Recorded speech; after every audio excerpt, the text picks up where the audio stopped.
हरवलेला मराठा बांधव कसा शोधायचा यासाठी मराठा बांधवांनी शक्कल लढवली आहे। जो अडाणी अशिक्षित आहे, लिहिता वाचता येत नाही, तो जर चुकला तो लवकर शोधता यावा यासाठी त्याची ओळख राहावी म्हणून डोक्यावर शेंदूर लावलाय। याच हरवलेल्या मराठा बांधवाबरोबर बातचीत केली आहे आमचे प्रतिनिधी सागर आव्हाड यांनी।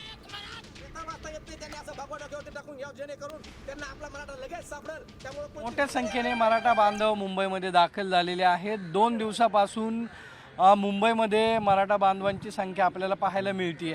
आपण जर पाहिलं तर एक बांधव या ठिकाणी आपल्याला पाहायला मिळतंय। त्यांनी पूर्ण डोक्यावरती भगवा जो आहे तो टाकलेला आपल्याला पाहायला मिळतोय। का टाकला आपण जाणून घेणार आहोत। तुम्ही भगवा लावून निषेध करताय? छत्रपती महाराजांचा मावळा आहे, भगव्यावरती माझं खूप प्रेम आहे, त्याच्यामुळे मी भगवा लावलेला आहे।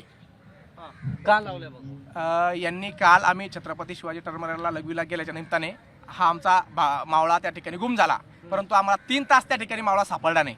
मग आम्ही त्यांना ढूंढल्याच्या नंतर तो आम्हाला सापडला। मग आम्ही आता सर्व बसलो आणि निश्चय केला की ज्यांना लिहिता वाचता येत नाही त्याच्या माणसाला आम्ही त्या ठिकाणी भगवा लावलेला आहे, जेणेकरून तो हरपला की लगेच लांबून ओळखू आला पाहिजे। मराठा 2 दिवसापासून मुंबईमध्ये शांततेत आरामात बसलेला आहे, जिथं भेटला तिथं बसतोय। देवेंद्र फडणवीसने आमची खाया पियाची व्यवस्था बंद केली, आमची हगायची व्यवस्था बंद केली, आमची लघवीची व्यवस्था त्या ठिकाणी बंद केली।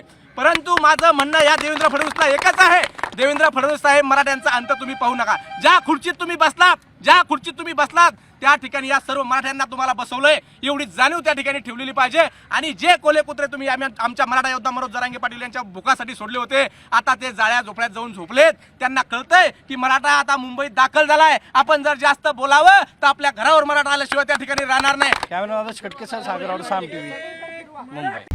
आता isakal.com आहे देशातील नंबर 1 ची मराठी न्यूज वेबसाईट।